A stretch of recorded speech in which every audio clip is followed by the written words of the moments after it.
Pada tahun 2008, Indonesia telah mengesahkan Undang-Undang Informasi dan Transaksi Elektronik atau yang kita kenal dengan UU ITE.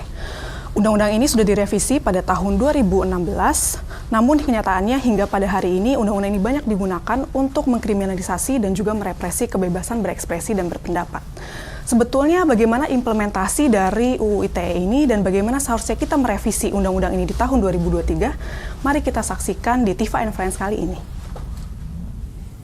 Selamat pagi, senang bisa menyapa rekan-rekan di episode Tifa and Friends pada hari ini. Perkenalkan, saya Johanna, peneliti dari Institute for Criminal Justice Reform atau yang dikenal dengan ICJR. ICJR adalah mitra dari Tifa dan di sini kami akan membawakan topik mengenai jerat lumbung Undang-Undang ITE di episode Tifa and Friends pada hari ini. Untuk itu telah hadir 2 orang narasumber di sini bersama saya. Yang pertama adalah Mbak Indriaswati atau yang dikenal dengan Mbak Indri dan juga Bang Muhammad Arsyad atau yang disapa dengan Bang Arsyad. Selamat pagi. Mbak Indri adalah dosen di Universitas Atmajaya dan juga akademisi dan advokat yang lama bergerak di bidang internet dan HAM. Sedangkan Bang Arsyad adalah koordinator dari Paguyuban Korban UU ITE atau yang biasa dikenal dengan Paku ITE. Dan Bang Arsyad juga aktif sebagai advokat yang mendampingi korban-korban dari kasus kriminalisasi Undang-Undang ITE ya Bang? Iya, benar. Iya, jadi selama beberapa waktu ke depan kita akan banyak mengobrol tentang implementasi Undang-Undang ITE dari pengesahannya di tahun 2008, lalu revisinya 2016 dan juga ada SKB ya Bang dan Mbak di 2021. Dan di tahun 2023 ini ada kembali wacana untuk merevisi Undang-Undang ITE begitu dan sekarang sudah memasuki proses pembahasannya di Komisi 1 DPR. Nah, tapi sebelum kita berbicara lebih lanjut tentang revisi Undang-Undang ITE, saya ingin menanyakan terlebih dahulu kepada Mbak Indri, begitu, ingin meminta Mbak Indri untuk menjelaskan sebetulnya apa yang dimaksud dengan digital rights, Mbak, dan bagaimana Undang-Undang ITE sejauh ini sudah mengakomodasi perlindungan dari digital rights tersebut. Baik, terima kasih Jo untuk kesempatannya pada saat ini. Jadi kalau kita sering belakangan mendengar soal digital right ya. Sebelumnya ketika awal-awal tahun 2014 banyak orang menyebutnya dengan internet right.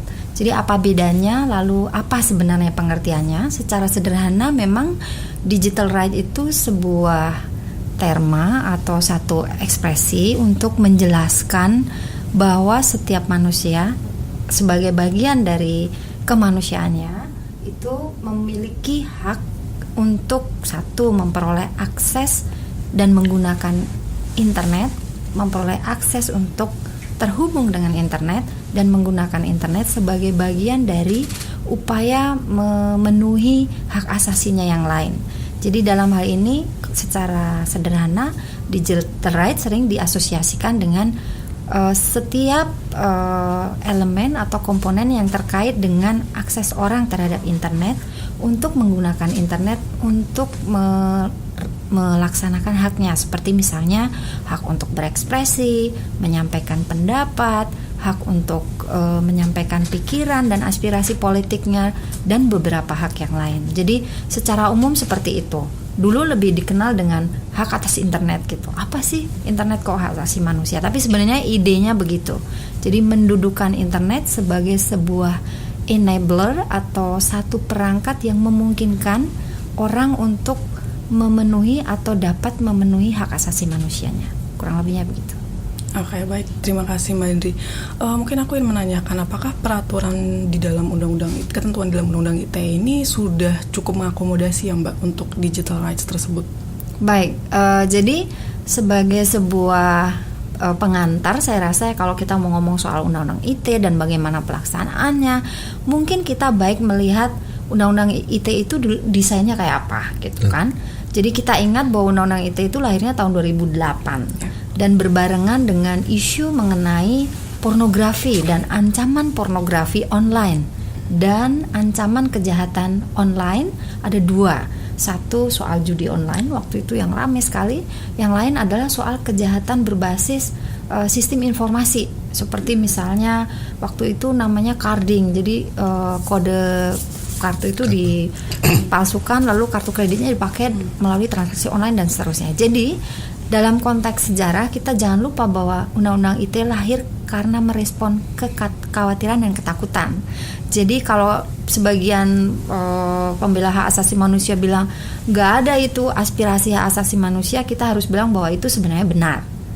Jadi kalau kita ingat dulu beberapa teman yang bicara soal bagaimana ini bisa menjamin kebebasan ekspresi, itu nggak diberi ruang untuk RDPU, kalau tadi bilang RDPU ya. Jadi waktu itu memang desainnya mau merespon beberapa khususnya yang terkait dengan kejahatan dan pornografi di dunia maya. Jadi kalau ditanya apakah dulu punya desain untuk memberi ruang, kita harus mengakui bahwa dulu nggak ada desain itu. Tetapi ada beberapa pasal yang kemudian memang dibatasi atau kemudian dipagari dengan undang-undang lain dan komitmen Indonesia terhadap hak asasi manusia. Kita ingat bahwa kita udah punya undang-undang HAM yang lahir lebih dulu daripada undang-undang ITE dan beberapa konvensi internasional yang memang kita ratifikasi. Misalnya konvensi ICCPR yang bicara soal kebebasan berekspresi. Jadi di awalnya memang belum semaju itu ketika kita bilang tahun 2008. Tetapi masalahnya adalah kemudian ini tidak bisa mengikuti. Maksudnya ketika awal itu dia harus fleksibel enough atau cukup fleksibel untuk mengikuti bahwa ternyata kesadaran orang mengenai kebebasan berekspresi dan kewajiban negara untuk melindungi itu berkembang. Sehingga kemudian ketika ada pasal di bab 7, pasal 27 sampai 30 di Undang-Undang ITE yang selalu dianggap bermasalah, itu memang menjadi satu ruang di mana kontestasi mengenai interpretasi. Nah, itu bolongnya Undang-Undang ITE ya. Jadi ketika dia merumuskan larangan, dia tidak secara strict mengikuti komitmen dan standar hak asasi manusia. Nanti mungkin akan dijelaskan oleh Bang Arsyad soal bagaimana karetnya interpretasi mengenai larangan ekspresi itu. Gitu. Kalau dari saya gitu. Ya, oke. Terima kasih Mbak Indri. Ya, jadi memang di dalam Undang-Undang ITE ini kemudian pengaturannya banyak mengatur juga tentang pasal pidana ya Mbak ya, atau yang kita kenal juga pasal cyber enabled crime ya, yang merupakan perluasan sebetulnya kan dari ketentuan di KUHP dan peraturan perundangan lain yang sudah ada begitu kan.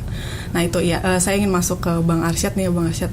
Jadi memang tadi itu kan sudah dijelaskan Mbak Indri, pasal-pasal ini kemudian sebenarnya diimplementasinya banyak digunakan untuk mengkriminalisasi orang-orang ya Bang ya, masyarakat sipil yang menggunakan hak kebebasan berekspresinya. Mungkin aku ingin tahu sih Bang, bagaimana kisah-kisah korban kriminalisasi Undang-Undang ITE sejauh ini, dan bahkan Bang Arsyad sendiri pernah mengalami ya menjadi korban kriminalisasi.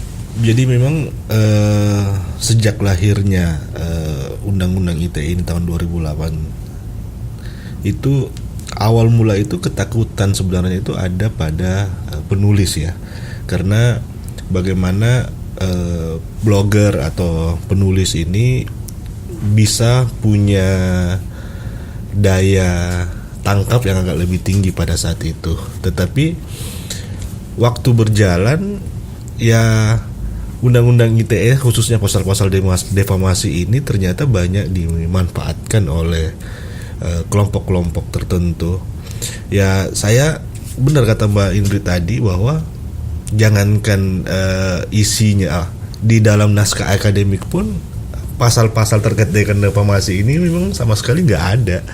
Dia baru muncul itu pada saat rapat RDPU di DPR. Itu baru muncul pasal-pasal, mungkin pada saat itu karena gejolak masyarakat lagi aktif-aktifnya untuk menyuarakan pendapat dengan melebeli pemimpin kita dengan hal-hal yang tertentu, sehingga mereka ingin mengatur sesuatu dengan lebih spesifik ke elektroniknya. Nah, akhirnya kebablasan itulah yang saya bilang tadi terkait dengan ada faktor-faktor X yang banyak memanfaatkan semacam kelonggaran dari undang-undang ini. Kami di Paku ITE melihat hanya ada 3 sebenarnya indikator atau klaster lah orang yang kerap menggunakan pasal-pasal di Undang-Undang ITE ini. Yang pertama itu adalah klaster pejabat publik. Apa sih tujuan atau manfaat pejabat publik ini menggunakan undang-undang ITE, sementara kan kekuasaan dia udah besar ya. Nah, dari data dan cerita korban yang kami dapatkan bahwa ternyata undang-undang ITE ini punya manfaat ketika ada seorang aktivis yang mencoba mengungkap sebuah dugaan tindak pidana korupsi dari bupati ataukah segelintir orang yang ada di jabatan itu. Akhirnya dia menggunakan undang-undang ini untuk melaporkan. Ada beberapa cara yang biasa dilakukan ketika dia melakukan konferensi pers atau rilis media, atau komunikasi dia dengan antar ke wartawan kah atau ke pejabat tertentu yang digunakan untuk jadi dasar pelaporan sang pejabat itu. Yang ujungnya kami lihat kebanyakan ada tujuan negosiasi agar si orang ini atau si terlapor ini berhenti untuk mengungkap sebuah dugaan kejahatan dari sang pejabat. Yang kedua terkait dengan pemodal. Kalau pemodal ini kami di awal itu selalu melihat bahwa ini peperangan antara perusahaan dengan kaum buruh, di mana ketika ada buruh yang mendapatkan PHK sepihak dan mencurahkan itu di media sosial, pasti akan dilapor dengan undang-undang ITE yang tujuannya barter. Nah, ini ada tujuan barter kalau antara pemodal dengan buruh. Ketika ada keinginan dia atau tuntutan dia, terus dibarengin dengan ada pelaporan terkait dengan undang ITE, terjadilah permintaan kesepakatan untuk tidak mengakomodir kedua permintaan ini, tidak diakomodir. Tuntutan ditarik, pelaporan pun ditarik. Yang lebih parahnya karena klaster ketiga ini adalah oknum-oknum dari pihak kepolisian, karena hanya polisi yang bisa melakukan proses penyidikan ya. Oknum-oknum inilah yang kerap menjadi jembatan dari kedua klaster tadi, agar apa yang menjadi keinginan dari kedua klaster tadi itu dapat tercapai. Dan itu fenomena 2008 sampai dengan 2016, pertengahan setelah pasca revisi 2016 pun itu masih ada terlihat dengan ini. Yang agak lebih menakutkan itu setelah pasca revisi, semenjak banyaknya public figure menggunakan undang-undang ITE ini jadi undang-undang ITE ini jadi populer di publik, sehingga ada seorang ibu rumah tangga yang dilapor dengan undang-undang ITE, Bu, Mbak, itu sama kakak ipar sendiri. Hanya karena adik iparnya ini menagihkan hutangnya, yang kami berupaya untuk mediasi beberapa kali, akhirnya nggak bisa, lanjut ke pengadilan. Sampai yang saya agak terpukul pada saat pemeriksaan terdakwa, sang perempuan ini atau yang terlapor ini ngomong, saya siap dihukum, menerima semua putusan pengadilan, tetapi ketika saya benar-benar harus masuk penjara, saya mohon izin untuk meninggalkan, minta cerai lah, tanda kutip, karena wajah dari pelapor dengan suaminya ini agak mirip. Yang buat saya terpukul ini, masa iya saya dapat dulu di kuliah, bangku kuliah, bagaimana mengatur masyarakat adat terkait kita hanya dengan duduk bersama semua udah selesai. Kok lingkungan keluarga yang sifatnya kakak ipar harus sampai di pengadilan untuk menyelesaikan masalah ini? Inilah rujemnya, sehingga ya sampai dengan hari ini berapa banyak korban-korban yang harus dijerat dengan undang-undang ITE, Mbak. Iya. Terima kasih Bang Arsyad. Saya pengen bertanya sedikit sih. Kita juga sudah punya SKB kan ya, SKB UU ITE di tahun 2021 begitu, yang katanya waktu itu sebetulnya untuk memperbaiki kan implementasi dari Undang-Undang ITE ini. Tapi kenyataannya di lapangan bagaimana itu Bang dengan SKB itu? Ya, sebelum SKB kan sebenarnya ada revisi di 2016. Sebenarnya walaupun revisi itu ya menurut saya tidak merevisi pasal 27 ayat 3-nya, tetapi yang direvisi adalah pasal 45-nya karena menurunkan dari 6 tahun menjadi 4 tahun. Jadi proses penahanan di awal proses penyidikan itu tidak dilakukan ketika menggunakan pasal 27 ayat 3. Walaupun di beberapa perkara kadang-kadang dia ditempel, Mbak, dengan pasal 28 ayat 2 sehingga ada dasar untuk melakukan penahanan. Ya, contoh kasus jaring lah. Awalnya dianggap ujaran kebencian, tetapi pada saat proses pengadilan jaksa terfokus pada 27 ayat 3, menghilangkan pasal 28 ayat 2-nya. Nah, setelah itu kan itu tadi bukannya direvisi, bukannya malah menghentikan tindakan-tindakan kriminalisasi, malah meluas. Sampai itu tadi yang dulu itu kita kenal orang yang dikena undang-undang ITE ini kalau bukan aktivis, jurnalis, wartawan, dosen, ya paling nggak seputar dari itulah suara-suara yang kritik lah. Tetapi pasca revisi 2016 malah penggunaan undang-undang ITE ini melebar kemana-mana. Seorang teman ngobrol yang biasanya kalau di dunia nyata itu sering maki-makian, tahu-tahu ketika dibawa ke media sosial dilapor undang-undang ITE. Terus yang lebih parahnya lagi kan kadang-kadang itu para pejabat kita selalu mengatakan bahwa kenapa undang-undang ITE ini harus diperberat karena tingkat tersebarnya jauh lebih cepat, dengan waktu 1 detik bisa sampai 1 juta orang. Cuman kadang-kadang ada di komunitas Paku ITE dia hanya SMS atau chat pribadi kena juga dengan ini.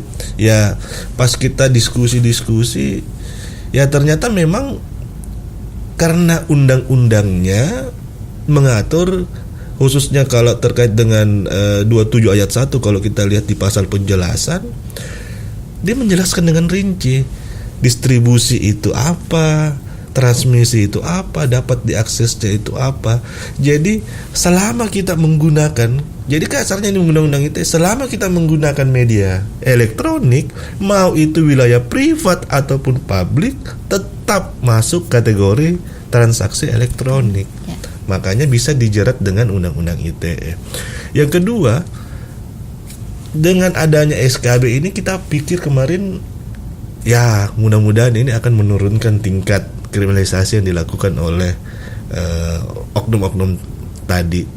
Ternyata SKB ini ya walaupun memang benar sih dia bukan produk hukum lah ya, bukan sistemnya hukum, tetapi kan ini mencegah bagaimana proses dari pelaporan sampai dengan proses penyidikan di kepolisian ini untuk tidak naik ke tuntutan.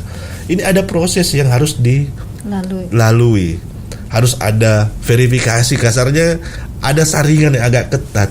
Tetapi malah justru dengan adanya SKB ini itu tidak ada saringan, malah ada fenomena baru di mana kalau dulu itu saya nggak pernah mendengar dalam proses negosiasi atau mediasi yang tadi saya sampaikan ada jual beli. Kalau tadi kan barter perkara ya. Ini fenomena setelah ada SKB malah praktik-praktik jual beli. Saya laporin kamu, saya akan cabut laporan ini ketika kamu mau mengganti beban kerugian sebesar 30 juta, 150 juta. Bahkan ada yang minta sampai 1 miliar karena melihat denda dari undang-undang ITE itu.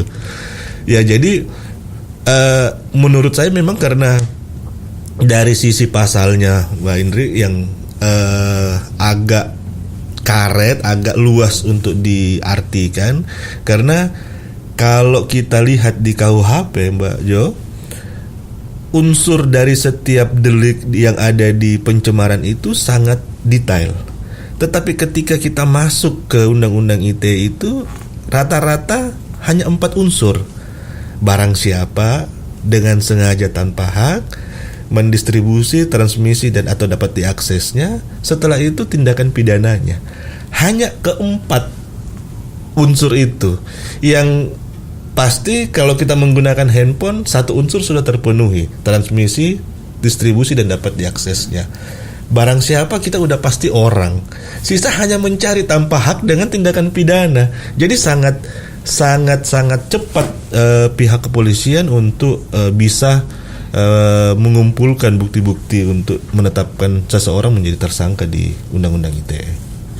Oke, baik, terima kasih Bang Arsyad. Jadi memang bahkan setelah adanya SKB pun ini tidak menyelesaikan masalah implementasi dari Undang-Undang ITE ya. Dan walaupun sebenarnya di SKB kan ada ya untuk pasal 27 ayat 3 itu penjelasan bahwa dalam penafsirannya tetap harus melihat pasal 310 dan 311 di KUHP, tapi ya kenyataannya di implementasi ini tidak berjalan juga ya, malah tadi jadi jadi jual beli kasus begitu ya.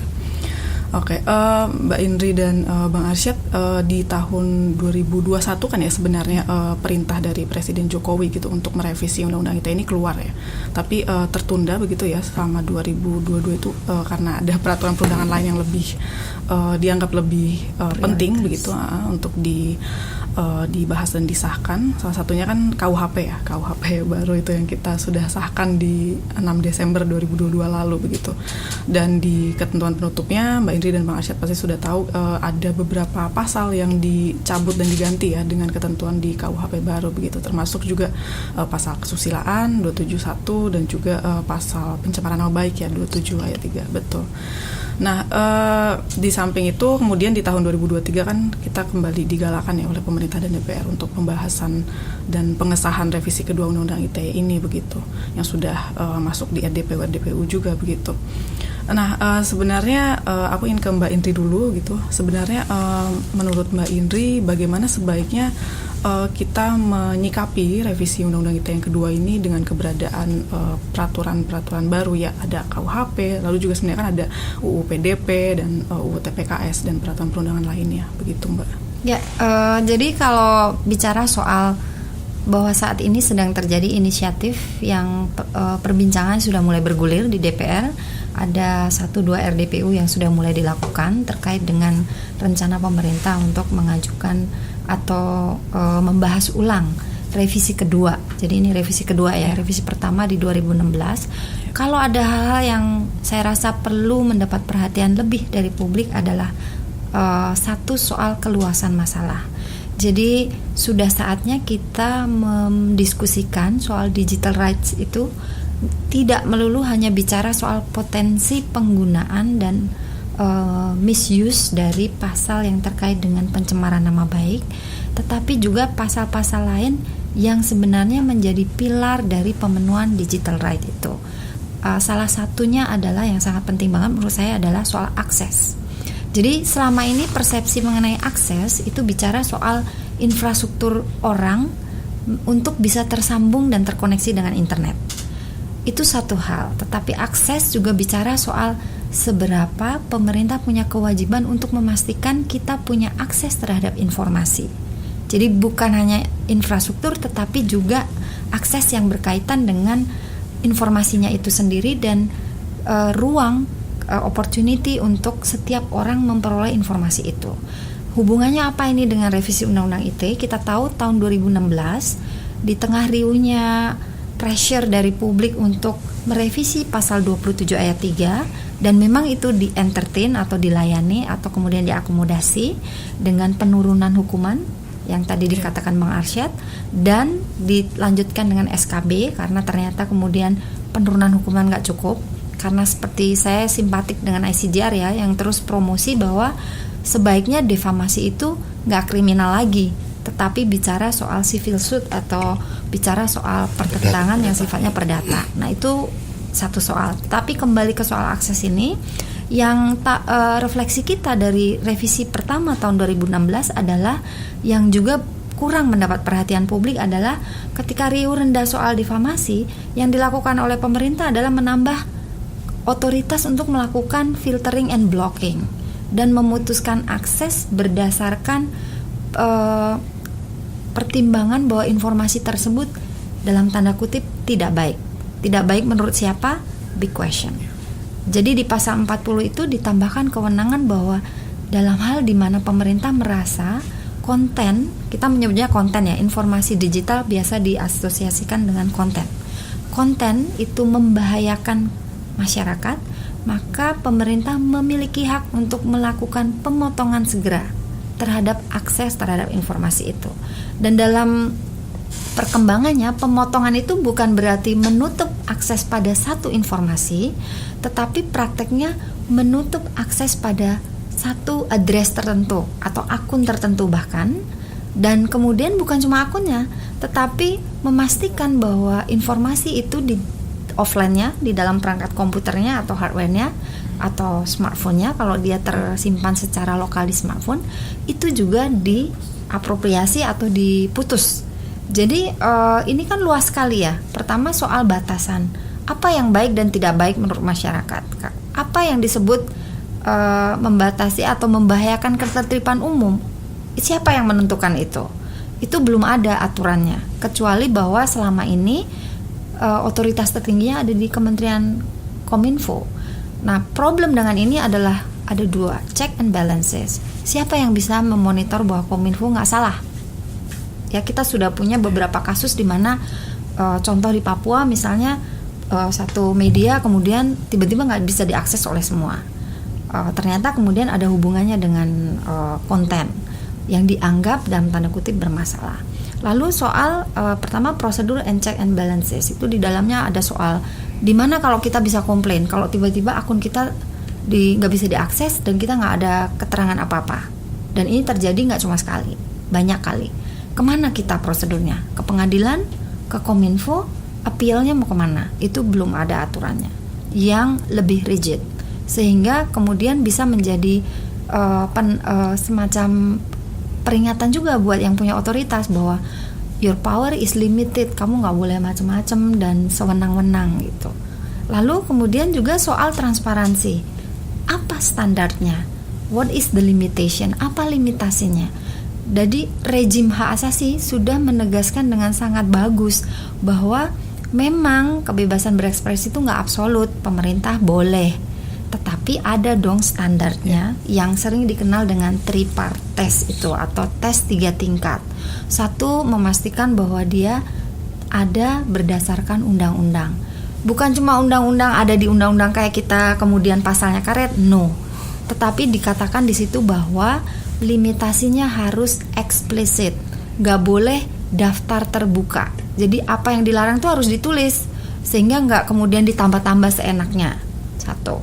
Yang kedua, harus dibuktikan bahwa memang itu perlu untuk hak itu sendiri. Perlunya tuh gimana? Bener ada ancaman serius nggak? Kalau di Inggris misalnya praktek untuk kebebasan berekspresi dan media harus ada, kalau orang mau minta nutup atau sue karena defamasi, harus ada kerugian material yang memang terbukti bahwa perusahaan itu rugi karena statement itu. Kita punya nggak? Nggak punya. Yang ketiga, berkaitan dengan proportionality. Proporsional nggak kalau konten yang dikatakan harus dibuang itu satu utas gitu, kalau misalnya Twitter ya, satu statement di satu utas tertentu, yang ditutup akunnya proporsional nggak? Atau misalnya untuk Papua gitu ya, kasus internet shutdown atau pemutusan akses internet karena situasi sosial dan politik dianggap membahayakan, which is mungkin justified atau bisa divalidasi menurut undang-undang, tetapi proporsional nggak menutup seluruh akses semua orang di Papua? Kerugiannya apa? Contoh yang lain, penutupan akses PayPal karena ternyata kemudian dianggap mereka nggak punya izin. Kemudian ditutup, lalu yang terjadi adalah banyak orang Indonesia dan small entrepreneur Indonesia ya, kaum terutama yang bergerak di industri kreatif yang punya interaksi dengan pekerjaan yang kebetulan ownernya itu ada di luar Indonesia, nggak bisa menerima pembayaran. Nah, yang seperti ini proporsional nggak? Itu nggak ada prosedurnya. Jadi menurut saya kalau memang ada ruang untuk melakukan revisi, sudah saatnya kita memperluas perhatian bukan hanya soal aspek-aspek yang terkait dengan defamasi dan kriminalisasi karena pasal-pasal di bab 7 ayat terutama pasal 27 ya, 27, 28, 29. Tetapi juga mohon perhatikan bahwa digital right itu terkait dengan jaminan atas kita bisa memperoleh akses yang baik, akses yang terkait dengan informasi, dan itu hubungannya dengan pasal 40. Tolong nanti dilihat pasal 40 itu ada move untuk mengurangi, membuat jadi lebih akuntabel apa tidak gitu. Jadi saya juga malah mendorong kita semua memperlebar gitu ya. Jadi pastikan bahwa meskipun nggak ada pasal defamasi, kalau kamu nggak punya akses ya sama aja, kita nggak akan ada enjoyment of right gitu. Itu sih Jo dari saya. Ya, terima kasih Mbak Indri. Ya setuju sih Mbak. Masih banyak hal-hal terkait hak akses dan transaksi elektronik yang masih belum diakomodasi ya di Undang-Undang ITE, dan memang seharusnya menurut saya juga Undang-Undang ITE ini didudukkan kembali ya ke fungsi ke tujuan awalnya begitu, untuk membahas terkait ini, bukan hanya berfokus di pemidanaan yang sayangnya justru terjadi sekarang ini. Saya juga ingin dengan pertanyaan sama ke Bang Arsyad gitu Bang, bagaimana kita menyikapi revisi Undang-Undang ITE yang sekarang ini sedang berjalan ini Bang, dengan keberadaan peraturan perundangan lainnya. Ya, kalau kita lihat memang dengan dihapusnya pasal-pasal yang bermasalah di Undang-Undang ITE di KUHP yang baru ini, walaupun masih menunggu 3 tahun ke depan, tetapi memang kalau kita lihat muarah dari revisi ini terkonsentrasi kepada pasal-pasal defamasi tadi. Cuman pemerintah mungkin lupa bahwa dia sudah mengatur terkait dengan klasifikasi siapa aja yang bisa menggunakan pasal-pasal defamasi, khususnya 27 ayat 3. Tetapi di dalam pasal penjelasan ketentuan umum, dia tidak merubah terkait subjek hukum. Antara orang dan badan hukum masih tetap ada. Itu yang pertama yang menjadi catatan kami. Yang kedua, pemerintah luput bahwa yang kerap menjadi problem dalam proses persidangan itu adalah pembuktian, otentiknya barang bukti, yang walaupun di Undang-Undang ITE sudah diatur tetapi tidak secara detail mengenai dokumen elektronik wajib menggunakan sistem elektronik, tetapi tidak ada peraturan turunan yang membahas terkait dengan proses tersebut. Akhirnya banyak capturan yang tidak diuji forensik, tahu-tahu orang ini divonis bersalah hanya berdasarkan rekaman yang tidak dilakukan forensik. Ujung-ujungnya orang ini dipenjara. Nah, yang ketiga, walaupun memang selalu arahnya itu harus kembali ke SKB ataupun di KUHP baru itu, tetapi harapan kami ya di KUHP baru itu sebenarnya sudah mengatur secara detail. Nah, kita hanya menunggu nih kekosongan antara sampai dengan 3 tahun pasca disahkannya KUHP baru. Harusnya Undang-Undang ITE itu terkonsentrasi aja kepada terkait dengan administratif dari dunia digital kita. Tidak perlu lagi terlalu jauh menarik hingga ke pasal-pasal defamasi. Mungkin seperti itu sih, Mbak. Oke, baik. Ya, terima kasih Bang Arsyad untuk rekomendasinya untuk revisi Undang-Undang ITE. Mbak Indri dan Bang Arsyad, kita sudah sampai di akhir perbincangan kita. Terima kasih banyak sudah membagikan pengalaman dan juga pengetahuannya terkait digital rights dan juga bagaimana merevisi Undang-Undang ITE ke depannya yang lebih berperspektif HAM begitu ya. Baik, dengan ini kami undur diri. Terima kasih untuk teman-teman yang sudah menyimak Tifa and Friends episode kali ini, dan sampai bertemu di episode berikutnya.